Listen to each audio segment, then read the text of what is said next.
لغمان کې د څه باندې 40 میلیونه افغانیو په ارزښت د چهردي د هلکانو منځني ښوونځي لپاره جوړه شوې 3 پوړیزه ودانۍ ګټې اخیستنې ته وسپارل شوه.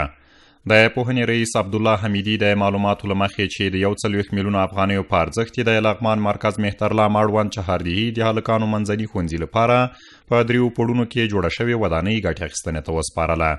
نوموړی وایي یاد ښوونځی 10 تدریسي و اداري خونې، یو لابراتوار او کمپیوټر لیب، 8 متره په سولر سیستم باندې سمباله د اوبو څاه او ګڼې نورې اسانتیاوې لري. نن د چهردي د هلکانو منځني ښوونځی 3 پوړیزه ودانۍ چې 10 تدریسي خونې لري و اداري خونې لري، چې له دې جملې څخه یو لابراتوار خونه لري چې په هغې کې 8 چوکۍ شتون لري، او یو د کمپیوټر خونه ده چې هغې کې 21 چوکۍ دي چې دا پکې عملاً ایښودل شوي دي.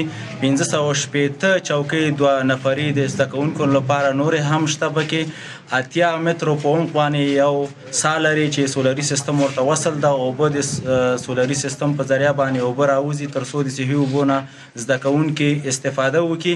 په ورته مهال د لغمان مرستیال والي خواجه محمد اسامي خوښي وښوده چې د پوهنې په برخه کې ورځ تر بلې هغه ستونزه چې د زده کوونکو سرپناه وه تر څو دوی په خوندي چاپیریال کې زده کړې وکړي د حل کېدو په لور روانه ده. نوموړي د سیمې له اوسیدونکو او د یاد ښوونځي له مسؤلینو غوښتنه وکړه چې د دغه نوي تعمیر په ساتنه کې هر اړخیزه مرسته او پاملرنه ولري.